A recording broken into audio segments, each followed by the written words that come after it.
Pour compléter donc les zones de résistance et de support données par les cours, donc nous allons voir quelque chose de très complémentaire, c'est les zones de résistance et de support données par les moyennes mobiles simples, ce qu'on appelle les SMA. Les SMA donnent la tendance du cours. Par la position, on va voir de trois moyennes mobiles, nous allons avoir des tendances qui vont être définies. Donc, soit c'est haussier, soit ça stagne un peu, soit c'est franchement baissier. Et donc, ces moyennes mobiles vont nous donner la tendance. Également, quelque chose de très important, on va s'apercevoir que les cours sont toujours attirés par les moyennes mobiles. C'est-à-dire qu'à un moment donné, vous avez des cycles où les cours vont revenir se poser donc sur une moyenne mobile qui va servir de support. Et quand il y a des écarts entre le cours, des écarts importants entre le cours et une moyenne mobile, la nature reprend toujours ses droits et à un moment donné, quand, je ne sais pas, j'ai pas la boule de cristal, mais à un moment donné, donc le cours reviendra se poser sur ces moyennes mobiles. Alors quand un cours est éloigné de sa moyenne mobile, donc court terme, c'est une anomalie. C'est-à-dire qu'on doit avoir un différentiel de l'un par rapport à l'autre qui va rester, on va dire, dans une valeur moyenne. Et à un moment donné, on peut avoir accélération du cours et on va avoir, puisqu'il y a une pondération sur les moyennes mobiles, elles ne sont pas aussi réactives que le cours. Il faut attendre un certain temps pour que la moyenne puisse évoluer, monter, baisser, il faut un certain temps. Et quand il y a un grand écart, on va voir un exemple par exemple, et ben effectivement, au bout d'un certain temps, il y a toujours ce qu'on appelle du retracement, ok, ou effectivement, donc un swing low, si vous voulez, où on va revenir se poser sur cette moyenne mobile. Donc, dans les exemples que je vais vous montrer, on va utiliser donc quatre moyennes mobiles simples. Comme on va étudier les chartes donc en daily, donc sont des moyennes mobiles simples 10 jours, simples 50 jours, simples 150 jours et simples 200 jours. Si je fais une étude en weekly, et bien entendu, le logiciel va me montrer directement non plus en daily, mais en weekly, 50 weeks, donc 50 semaines, 150 semaines, donc avec W, et SMA 200 semaines. Si je fais une étude en horaire, donc chaque chandelle correspond à une heure de cotation, et bien là, on aura une moyenne mobile, donc 10 heures, 50 heures, 150 heures et 200 heures. Voilà. Donc, on aura un H qui remplacera, bien entendu, le D. Alors, on va reprendre, bien connu, cet exemple d'Apple. Et on va voir donc d'abord définir ces quatre moyennes mobiles. On a la première, ici en bleu, moyenne mobile 5-10 jours. En noir, 50 jours. Ici, en orange, 150 jours. Et ici, 200 jours. Alors, on va regarder déjà la première partie ici, vous voyez, de l'écran, que je suis en train d'entourer. Et bien, quand on est dans cette condition, dans ce contexte, et ben, je peux confirmer que le trend, il est bien haussier. Comme on voit bien, ici, le cours est plus bas que ici, ok. Mais en plus, on voit bien que la moyenne mobile 10 jours est en dessous souvent du cours. Alors, de temps en temps, on casse, on repasse au-dessus. Mais la moyenne mobile 10 jours est bien au-dessus de la moyenne mobile 50 jours et qui elle-même est bien au-dessus de la moyenne mobile 150 jours et elle-même est bien au-dessus de la moyenne mobile 200 jours. Donc, quand vous avez ce contexte-là, c'est un marché, en tous les cas, c'est un cours qui est haussier. Voilà, c'est clair et net, hein, comme on dit, hein. C'est clair. Alors, bien entendu, de temps en temps, vous voyez, on revient donc de temps en temps s'appuyer sur la moyenne mobile 50 jours. Voilà, c'est ce que je vous ai dit. C'est un phénomène dément. Vous voyez, à un moment donné, on est un peu écarté, on revient, on repart. Bon. Et la moyenne mobile 10 jours, qui est une moyenne très court terme. Donc, la position du cours par rapport à cette moyenne mobile 10 jours nous définit comme quoi on a effectivement une période où le cours monte, et puis après on a un léger swing low, ok, une petite phase de stagnation ici, et pof, le cours recasse sa moyenne mobile 10 jours. Et là, on voit comme quoi le cours, il monte, il monte, il monte, et la moyenne mobile 10 jours est bien en dessous. Jusqu'au moment où on en arrive à ce qu'on a vu préalablement, on arrive à un niveau de prix qui est réjecté, on n'ira pas plus haut. Voilà, trop cher, mon ami. Ok. Et puis paf, le cours repasse sous sa moyenne mobile 10 jours avec cette belle bougie. Ok. Et puis après, il commence à remonter légèrement. Et puis là, ça stagne un peu, un coup au-dessus, un coup en dessous, hein, de la moyenne mobile 10 jours. Et oh, et là, tac, on a de nouveau la tentation de venir s'appuyer, puisque là, même si on a une mèche, mais la clôture, ici, hein, de la bougie rouge, vient pratiquement s'appuyer sur la moyenne mobile 50 jours. OK? Et on revient tout à l'heure à cette zone de support, hein, OK, bon, zone de support par les cours, et en même temps, zone de support définie par la moyenne mobile 50 jours. Et bien, le lendemain, c'est un autre jour, vous voyez. Donc, le lendemain, avec un volume relativement conséquent, on casse carrément, hein, puisque l'ouverture, la clôture, est bien largement en dessous de la moyenne mobile 50 jours. Et là, est-ce que c'est un changement de tendance? Est-ce que c'est il n'y a que le temps qui peut nous le dire. Là, on le voit parce que c'est du temps passé, mais en tous les cas, on arrive dans une zone de congestion et le cours se promène donc entre ici un plus haut et ici, donc qui sert donc de résistance, et ici une zone donc de support. Voilà où le cours va tester donc plusieurs fois la valeur de ce support, enfin la zone de ce support, bien entendu. Et puis on voit bien entendu que la moyenne mobile 10 jours qui est beaucoup plus réactive, hein, puisque c'est du court terme, c'est 10 jours de cotation, donc 2 semaines de cotation, donc on voit bien qu'elle s'infléchit là, donc on a une tendance baissière pendant un laps de temps court. Bon, après on va voir. Ok. Et puis, à un moment donné, de nouveau, le cours, il navigue entre au-dessus, en dessous, mais bon, là, il est souvent en dessous de la moyenne mobile 10 jours, et ce jour-là, voilà, on recasse par le haut la moyenne mobile 10 jours. Bon, on va attendre. Parce que tant qu'on n'a pas cassé ici cette zone de résistance, on ne peut pas dire comme quoi, et casser avec confirmation comme on l'a vu, ok, pour l'instant, on ne peut rien dire. Hein, on pourrait très bien végéter pendant un bon bout de temps et que le cours, il reste toujours entre ces deux zones. Ok, résistance, support. Et puis là, non, le cours repasse au-dessus de la moyenne mobile 10 jours et là, il a la tentation de casser cette zone de résistance donnée par les cours. Mais bon, il faut attendre le lendemain. Et le lendemain, qu'est-ce qui se passe? On a cette bougie ici. Non seulement elle va avoir tendance à casser mais pas complètement la moyenne mobile 10 jours, ok? Mais là, on a de nouveau un écart entre la moyenne mobile 10 jours et la valeur du cours. Mais pour l'instant, est-ce qu'il faut partir sur un scénario où le cours va repartir? Tant qu'on n'a pas de nouveau une confirmation, je ne peux rien dire.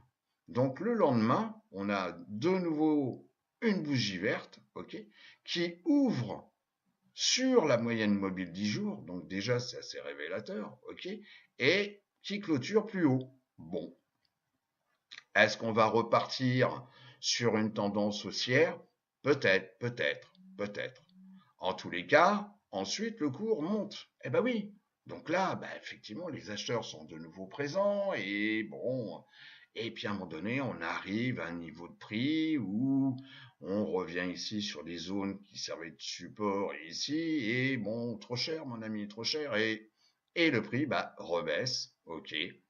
Et là, on vient titiller, donc on vient s'appuyer, donc la clôture s'appuie sur la moyenne mobile 10 jours. Bon. Et là, pof, le lendemain, on vient carrément, et le surlendemain, et l'après-lendemain, surlendemain, donc on vient de nouveau titiller la moyenne mobile 10 jours, mais sans la casser. Vous voyez, soit je clôture dessus, soit j'ouvre dessus, et puis bah, je clôture un petit peu plus haut, mais on est encore en phase de, on va dire, de compression. C'est une zone de compression des cours. Il n'y a pas des grandes évolutions, mais en tous les cas, on vient bien s'appuyer sur la moyenne mobile 10 jours. Et là, avec des volumes bah, relativement conséquents quand même, eh ben, on va ouvrir bien plus haut. Donc là, de nouveau, on recasse la moyenne mobile 10 jours.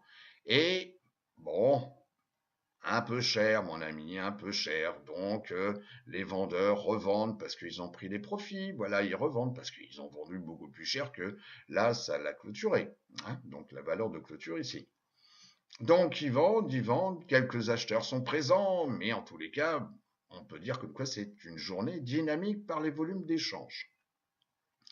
Et puis, bah, réaction, action, réaction, on vient de nouveau s'appuyer sur la moyenne mobile 10 jours. Donc là, effectivement, on peut dire comme quoi la tendance est de nouveau confirmée. Et puis là, ben, on monte, swing high, swing low. Et puis on joue toujours avec la moyenne mobile 10 jours. Mais la moyenne mobile 10 jours est dans la bonne direction, puisqu'elle est montante. Contrairement à ce qu'on avait vu ici, où elle était descendante, et puis après, elle commence à s'infléchir, et puis après, elle repart à la hausse, vous voyez. Donc là, la moyenne mobile court terme 10 jours reprend une tendance haussière. Voilà. Donc, après le cours, donc s'appuie dessus, repart à la hausse, s'appuie dessus, et, à un moment donné, et ben voilà. Donc on recasse à la baisse cette moyenne mobile. On a ces grandes bougies là. On a une réaction ici. On a un coup d'essai où on va ouvrir au-dessus de la moyenne mobile 10 jours. Mais bon, les acheteurs sont pas si nombreux et les vendeurs se disent peut-être c'est le moment de vendre. Donc le cours clôture sous la moyenne mobile 10 jours. Et puis là, qu'est-ce qui se passe? Le cours baisse, baisse, baisse. Et on voit comme quoi maintenant la moyenne mobile 10 jours sert de résistance, puisque les cours ont tendance à taper dessus, mais par le dessous. OK? Donc, bah pour l'instant, tant qu'on n'a pas recassé cette moyenne mobile 10 jours à la hausse avec une confirmation, bah pour l'instant, la seule chose que je peux vous dire, c'est que dans cette phase-là, on a bien du retracement. Et on retrace tellement que, effectivement, on vient casser la moyenne mobile 50 jours ici, puisque le cours de clôture est bien en dessous, et que bah, le lendemain, ça continue de baisser, et puis le lendemain aussi, et puis bah, ce jour-là, on a une belle bougie qui vient s'appuyer sur l'ASMA 150 jours. Oui, c'est le phénomène d'aimant, hein, voilà, c'est... Donc ça correspond en même temps à une zone qu'on a déjà vue, à une zone donnée par les cours, hein, ici de support, ensuite c'est le support qui est devenu résistance, ok, et puis bah, on revient dessus, et en même temps ça correspond à la moyenne mobile 150 jours. Donc les moyennes mobiles complètent l'information donnée par les cours en termes de résistance et de support. Voilà. Donc là, quand on s'appuie là-dessus, et que le lendemain, vous avez une bougie de cette sorte-là, déjà, ça veut dire que peut-être la SMA 150 a joué son rôle de support. Et puis ensuite, le cours continue en fonction des journées à remonter, à reprendre de la vigueur. On recasse la moyenne mobile 10 jours, ok. Et puis là, la moyenne mobile 10 jours change de forme. Oui. Là, elle était baissière. Là, il y a une petite inflexion, même une grosse, et le cours donc du SMA 10, pas de la SMA 10, repart à la hausse. Et le cours, il est bien au-dessus. Bon, jusqu'au moment où, ici, on a une belle bougie qui recasse la moyenne mobile 50 jours. Donc ça peut être un signe fort, ok, un message que vous disent les cours.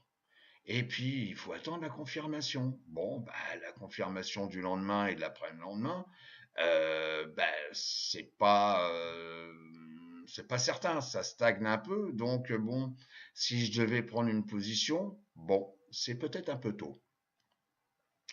Donc, effectivement, après 2 jours de stagnation ici, le troisième jour, c'est simple, on ouvre sous la moyenne mobile, ici en noir, 50 jours, et sous la moyenne mobile court terme, 10 jours. Bon. Ah. Mais cependant, la moyenne mobile 10 jours me donne comme quoi les probabilités que le cours continue de monter est peut-être bonne, et que la SMA 50 jours, elle a ralenti un peu par rapport à ici. Vous avez ici donc un trend qui est haussier, elle s'aplatit un peu, voilà. Bon. Mais elle est toujours au-dessus de la 150 jours, et la 150 jours est toujours au-dessus de la 200 jours.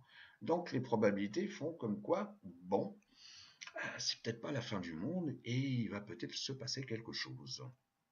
Donc on a de nouveau ici une période de stagnation où les cours sont de toute manière, on le voit bien, sous la moyenne mobile 10 jours et qui elle-même est sous la moyenne mobile 50 jours. Donc, bon, on va attendre. Alors on attend un petit peu. Et le lendemain, alors là, de nouveau, et puis avec des volumes quand même légèrement fournis, on a une super bougie verte où on ouvre carrément au-dessus des deux moyennes mobiles, donc 10 jours et 50 jours, et là on a bien quand même confirmation comme quoi le prix ne fait que monter. Ah. Donc, on pourrait prendre des positions puisque j'ai des éléments qui vont dans mon sens. Donc d'abord, le trend qui est haussier sur Apple depuis un bon bout de temps, la position des moyennes mobiles, ok, et en plus, puisque ici je vous rappelle que la moyenne mobile 10 jours vient croiser à la hausse la moyenne mobile 50 jours. Donc ça aussi c'est un message, ok, on recroise à la hausse, puisqu'il faut observer également le croisement entre elles, entre les moyennes mobiles. Ok. Donc on pourrait prendre position.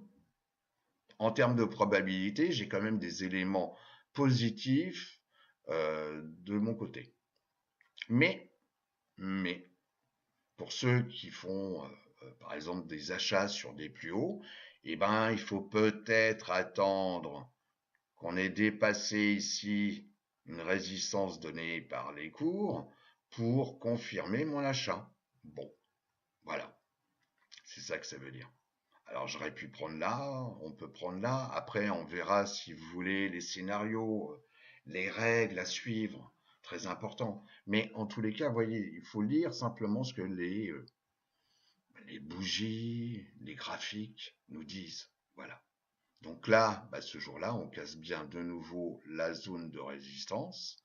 Donc effectivement, là, j'ai tous les éléments avec moi. Ok. Là, la SMA est bien de nouveau au-dessus de la SMA 50. Donc la SMA 10 est au-dessus de la SMA 50 jours. Au-dessus, donc il y a en dessous la SMA 150 et en dessous la SMA 200. Donc en termes de probabilité, voilà. Et tout en sachant que j'ignore pour l'instant ce qui va se passer là. Je vous parle de ce moment-là. Donc cette partie-là, je la connais pas. Ok. Donc, et puis là, le cours remonte et on voit bien comme quoi le cours est bien au-dessus de la SMA 10 jours. Donc, pour l'instant, tout va bien, quoi. Voilà. Mais tout en sachant qu'à un moment donné, il y a toujours la nature reprend ses droits et qu'à un moment donné, on va peut-être revenir s'appuyer sur la SMA 10 jours. Donc là, on s'appuie pas, on la casse, vous voyez. Donc on la casse par le bas, on la recasse par le haut, ok. On voit en même temps que la SMA commence à s'infléchir d'une côté horizontal. Ok, donc ça veut dire que le cours commence à stagner. Donc là, on revient sur une valeur de résistance. Le cours rebaisse et recasse la SMA à 10 jours. Ok, le cours remonte, recasse à la hausse la moyenne mobile 10 jours. Donc le fait de faire des zinzins comme ça, elle fait comme quoi ça a tendance à aplatir la moyenne mobile court terme. Hein, ok, puisque là j'avance, je recule, j'avance, je recule. Donc grosso modo, c'est une moyenne. Vous pouvez avancer, mais si vous reculez, grosso modo, ça veut dire que la moyenne, elle va commencer à stagner, quoi. Voilà. Et à un moment donné, bon, on refait un test de la résistance, voilà, donné par les cours, ok, au niveau d'un plus haut. Là, on recasse donc la moyenne mobile 10 jours et on vient s'appuyer sur la moyenne mobile 50 jours. Bon, bon. Et là, effectivement, phénomène de support donné par la moyenne mobile, de support donné également par les cours, ce qu'on a étudié préalablement ici, d'accord. Donc, ces deux informations me disent comme quoi c'est une zone de support qui est quand même certaine. Elle existe bien. Est-ce que le cours va réagir dans le bon sens? Je ne le sais pas. Mais en tous les cas, on voit bien comme quoi, que ça soit la moyenne mobile 50 jours ou la zone de support ici, joue bien son rôle. Donc, tous les gens voient exactement la même chose que ce que je suis en train de vous expliquer. Et là, pof, belle bougie, donc le lendemain, voilà, mais pour l'instant, on n'a pas encore cassé la moyenne mobile 10 jours, on est venu juste se poser sur la moyenne mobile 50. Bon, là, jour suivant, on casse, donc puisque le cours d'ouverture est carrément sur la moyenne mobile 10 jours, bon, et puis après, voilà, vous noterez que la moyenne mobile 10 jours n'a pas cassé la moyenne mobile 50 jours. Elle vient elle aussi se poser dessus. Et là, le cours, continue de monter. On casse la résistance définie par le plus haut qui était ici. Et puis là, de nouveau, on arrive à une zone de trop cher, mon ami, trop cher. OK? Et puis là, le cours commence à redescendre. Ici, on ouvre pratiquement sur la moyenne mobile 10 jours, mais on passe carrément en dessous. On vient s'appuyer sur la moyenne mobile 50 jours ici, en termes donc d'excursion, et la clôture est au-dessus. Ok. Mais par contre, le lendemain, là, c'est certain, on casse carrément la moyenne mobile 50 jours. Ah ah. Donc à partir de ce moment-là, il faut être attentif. C'est-à-dire que grosso modo, on a cassé la moyenne mobile 50 jours, ok. Ça nécessite également une confirmation. La confirmation, c'est bien la deuxième bougie que vous avez ici, où effectivement, on ouvre et on clôture en dessous de la moyenne mobile 50 jours. Ah. Donc là, c'est un message que me dit aussi les cours. Est-ce que on va avoir un changement de tendance? Est-ce qu'on va avoir du retracement? Peut-être, peut-être, peut-être, peut-être. Et le peut-être se transforme en oui, bien sûr. Parce qu'on voit bien que le lendemain, on vient casser la zone de support définie par les prix et que, grosso modo, la SMA commence à être baissière. Ok. Et là, le cours, il est toujours en dessous de la SMA 10 jours. Donc là, on a ce qu'on appelle du recovery, enfin, du retracement, voilà, on va revenir à des choses simples, du retracement. On retrace vers des prix déjà traités. Et là, vous voyez, on casse en plus la SMA 150 jours. Vous voyez, le cours de clôture ici est bien en dessous. Ah. Et donc après, quand vous avez ça, eh ben, la zone suivante en termes donc de zone de support donnée par une moyenne mobile, c'est la 200 jours. Eh ben, on est bien revenu. Alors non seulement on est revenu, mais en plus on a ouvert ici en dessous et on a clôturé largement en dessous. La bougie verte nous dit comme quoi c'est une réaction de marché. Hop. Donc on revient casser la SMA 200 jours et on vient pratiquement clôturer sur la SMA 150 jours. Mais on ne l'a pas dépassé. Le lendemain, on ouvre sur la SMA 150 jours, mais le cours rebaisse. Vous voyez, tac. Et on vient s'appuyer de nouveau sur la SMA 200 jours. Bon. Et le jour d'après, ben, qu'est-ce qui se passe? Eh ben, on recasse à la baisse la moyenne mobile 200 jours. Ah, alors tout en sachant que, si vous voulez, on a toujours, d'un point de vue moyen terme et long terme, la moyenne mobile 50 jours qui est ici, et la moyenne mobile 150 jours qui est ici, et 200 jours qui est ici. Et pour l'instant, il n'y a rien de dramatique. C'est peut-être une réaction du marché. De là à vous dire comme quoi on va s'orienter sur un marché baissier, non, pas tout de suite en tous les cas. Vous voyez? Et puis là, on revient à ce qu'on a déjà étudié. Eh ben, étant donné qu'on est passé sous la moyenne mobile de 100 jours, eh ben là, on va aller chercher des niveaux connus en termes de cours. Et là, ben, on revient sur des zones de support ici. Donc même si on l'a pas touché, mais on revient sur des zones de support données par les cours. Vous voyez ici et ici. On l'a déjà vu tout ça. Ok. Et puis bah là, bah, cours qui recasse à la hausse la moyenne mobile de 100 jours. Bon, confirmation le lendemain, une autre bougie verte qui, elle, casse carrément la 150 jours. Bon, et le troisième jour, on a le cours qui ouvre, hein, puisque c'est une bougie verte, donc on ouvre ici, on ouvre en se posant sur la moyenne mobile 150 jours, et le cours ne fait que monter pendant la journée. Alors là aussi, de temps en temps, il faut être opportuniste. Donc, ça peut être une position que je prends ou que je ne prends pas. Après, c'est vous qui allez définir, si vous voulez, vos règles et les scénarios que vous allez utiliser. Ah, il y a plusieurs stratégies, ce qu'on appelle des méthodes. Ok, mais pour l'instant, je vous explique en termes de psychologie des marchés, qu'est-ce qui est en train de se passer.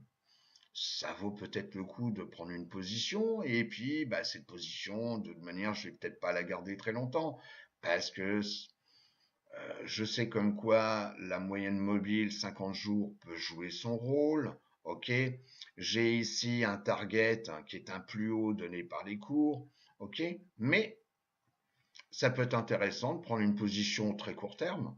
Ok, en, par exemple sur 5 jours. Ok, voilà.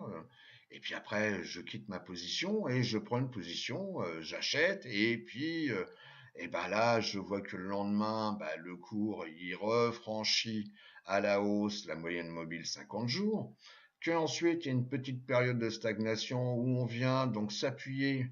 Donc là, la moyenne mobile 50 jours ne sert plus de résistance puisque là, elle a été cassée, elle sert maintenant de support. Donc on vient de se poser dessus. Et là, après, le cours il remonte. Bon, bah si vous voulez, j'aurais pu prendre une position ici, ok. Alors je vais pas vous donner la valeur, etc.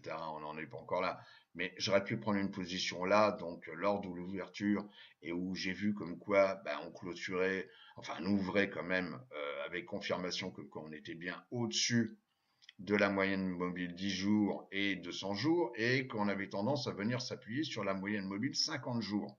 Bon, et qu'on dépassait le plus haut de la veille. Ah, alors si je dépassais le plus haut de la veille, donc là, à partir de ce moment-là, je pouvais rentrer en position et puis bah, je me fais le swing high, voyez.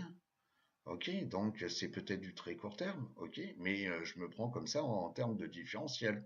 Bon, bah, vous allez me dire que il y a des fois c'est quand même pas mal. Voilà. Alors, on va prendre maintenant un autre exemple. Là, après, je vais accélérer un petit peu. Là, j'y vais vraiment très lentement pour que vous puissiez vous imprégner un petit peu de ce que je veux vous apprendre. Donc, on va voir maintenant un autre exemple qui est l'ETF SPY qui est adossé donc au SP500, les 500 plus grosses sociétés cotées. Voilà. Donc là, même chose, on retrouve les 4 moyennes mobiles, la 200 jours en rouge, en orange 150 jours, en noir 50 jours et en bleu donc la 10 jours. Alors, ne demandez pas pourquoi j'ai pris ces couleurs. Euh, vous pouvez prendre les couleurs, celles que vous voulez. Si vous voulez, c'est pas la couleur qui va définir la moyenne mobile. Bon, moi j'ai pris bleu, noir, orange, rouge. Bon, si vous voulez prendre d'autres couleurs, ça pose aucun problème. Je vous rappelle que pour changer la couleur, il faut y aller ici dans le petit engrenage et puis vous changez les couleurs et puis voilà, vous mettez celle qui vous convient. Ok. Il y a aussi le mode pointillé, voilà. Bon, le mode graphique chez TradingView est relativement important. Donc après, vous faites comme vous voulez. Alors je reviens là-dessus. Vous voyez déjà, premier constat. Hein. Maintenant, puisqu'on arrive à mieux comprendre les cours, vous voyez bien, puisqu'on a défini donc le phénomène de support et de résistance donné par les cours, mais on voit bien aussi d'un point de vue graphique, ok, comme quoi très souvent le SP500, donc le SPY, vient se poser sur la moyenne mobile, donc 50 jours. Donc elle joue totalement son rôle de support.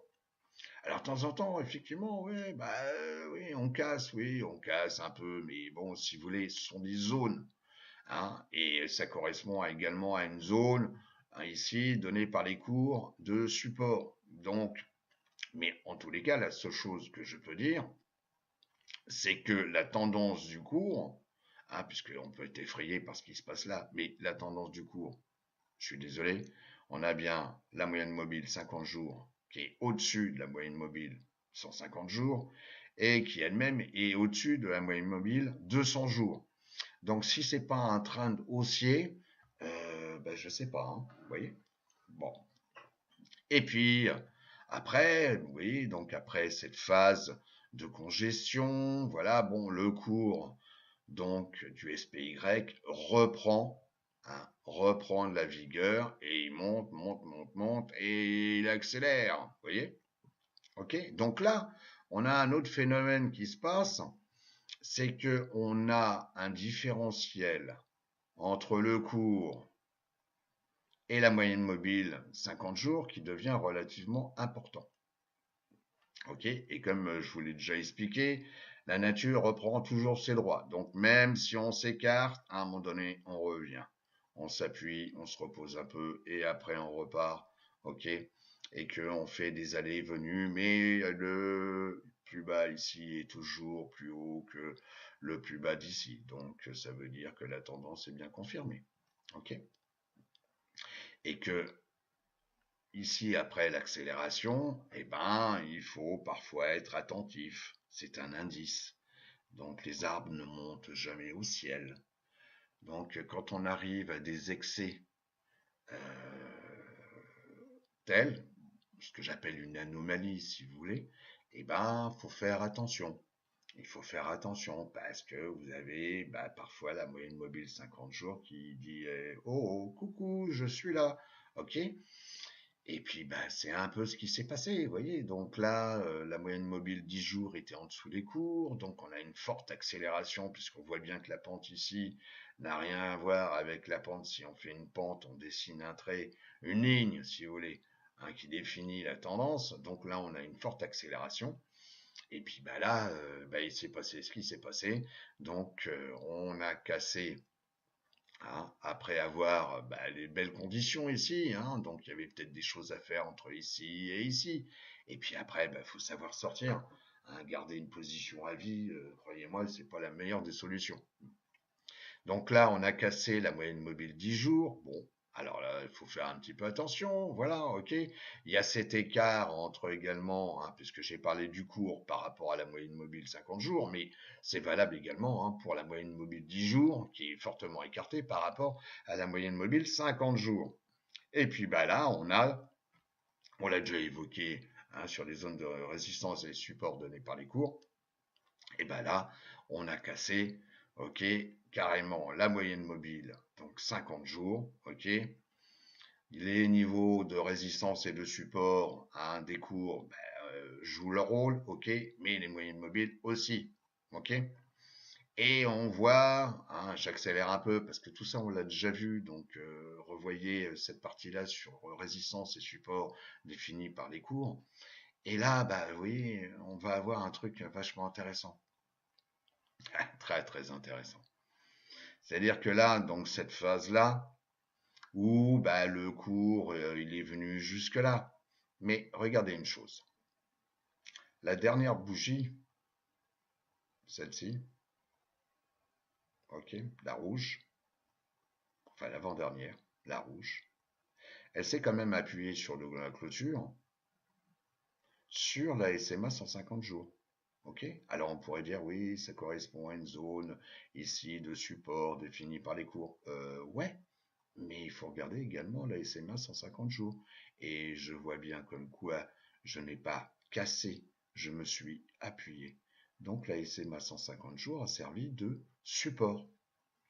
Et puis l'autre bougie qui est là, qui est le marteau, on l'a déjà vu, le marteau. Et donc là, un petit corps qui est vert, ok, donc on a l'ouverture, la clôture, ok, et puis on a toute cette excursion.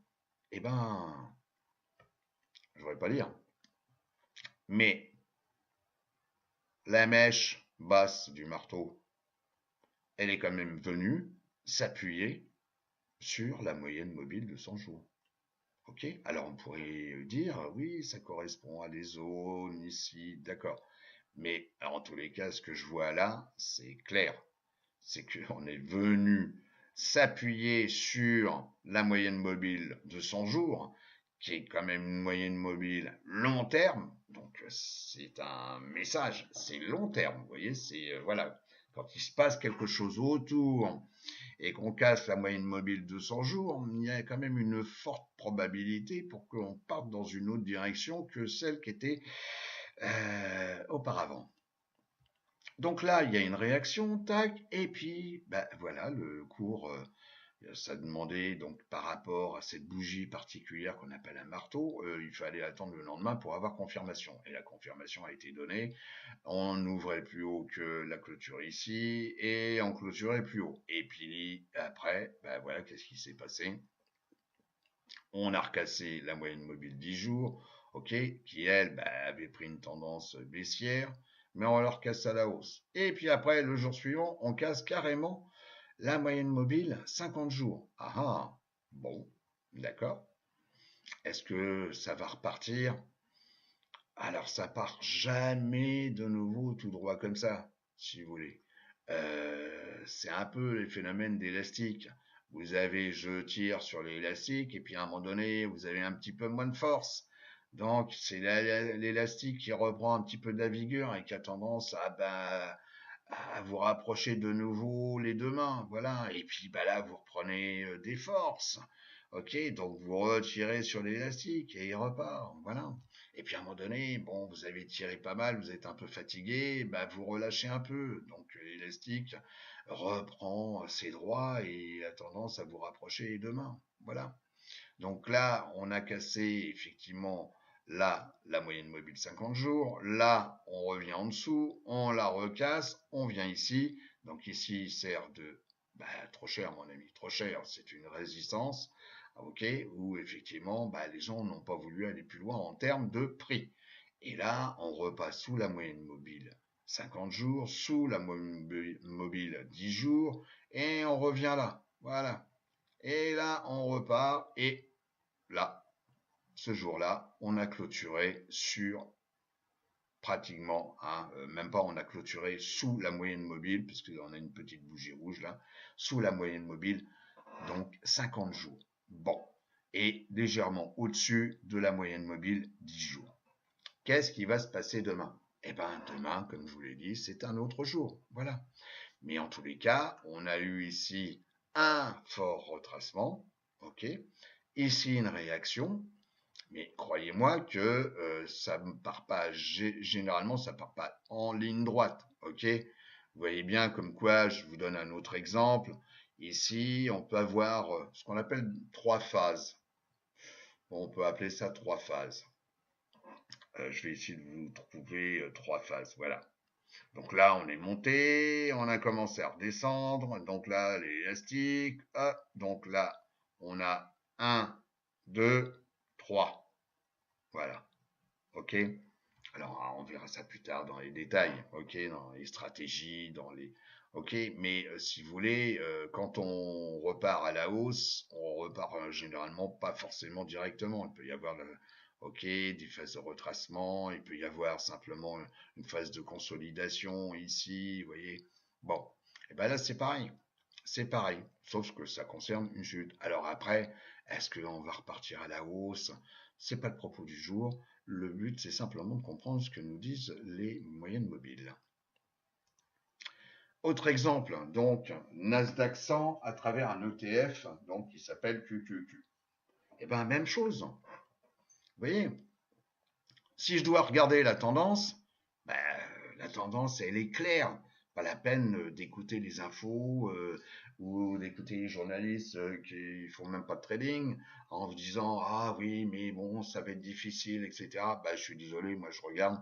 Ok, la moyenne mobile 50 jours est bien au-dessus de la moyenne mobile 150 jours et la 150 jours elle est bien au-dessus de la moyenne 50 jours. Bon alors on pourra me dire ce qu'on veut. Ok, et que là effectivement on a des phases où le cours est au-dessus de la moyenne mobile 10 jours, et puis à un moment donné on recasse parce qu'il faut bien faire du retracement comme on l'a déjà vu, donc on repasse sous la moyenne mobile 10 jours, on a cassé la moyenne mobile 50 jours, mais hop, on recasse à la hausse, tout ce petit monde-là, on recasse à la hausse, donc la moyenne mobile 10 jours qui est en dessous de la moyenne mobile 50 jours, donc voilà, là on a bien confirmation, ok, bon, et puis, bah là, trop cher, mon ami, trop cher. Donc là, on repart donc en retracement avec donc trois phases, ok. Et par contre, on s'appuie que sur la moyenne mobile 50 jours, ok. Alors vous allez me dire, oui, mais ça correspond à une certaine zone ici qui était préalablement ici donc de résistance. Oui, ce sont des zones, d'accord. Mais là, on voit bien comme quoi on s'appuie carrément sur. Alors on peut dépasser, je vous rappelle, ce sont des zones. Mais en tous les cas, on voit bien comme quoi la moyenne mobile 50 jours, elle joue bien son rôle. Là, on a tendance à clôturer dessus. Le lendemain, on ouvre dessus et on clôture plus haut. Là, on vient clôturer carrément sur la moyenne mobile 50 jours. Là, on a une petite bougie là qui a tendance à ouvrir et fermer en dessous. Ouais. Mais le lendemain, on a bien confirmation comme quoi on ouvre au-dessus et on clôture au-dessus. Et puis là, bah, on ouvre en dessous et on clôture au-dessus. Mais on voit bien comme quoi la SMA joue son rôle. Voilà. Et que pour l'instant, rien ne me dit comme quoi il y a un changement de tendance. Voilà, c'est simplement, bah, voilà, on peut utiliser les SMA pour également prendre des positions. Alors peut-être pas la première fois, ok, ça a besoin d'être confirmé. Les niveaux ont toujours besoin d'être confirmés, ok. Mais en tous les cas, là, bah, effectivement, j'aurais pu prendre position quand j'ai eu la confirmation ici. Hein, j'aurais placé également une protection, c'est-à-dire un niveau auquel je revends mon ETF QQ, mais j'aurais pu prendre une position là, et puis ouais, le cours, ah là, bon, on a rebaissé, mais je ne paumais pas forcément d'argent. Et puis après, bah, le temps m'a donné raison, non, je m'en fous, mais en tous les cas, le cours, il est parti dans la bonne direction. Voilà.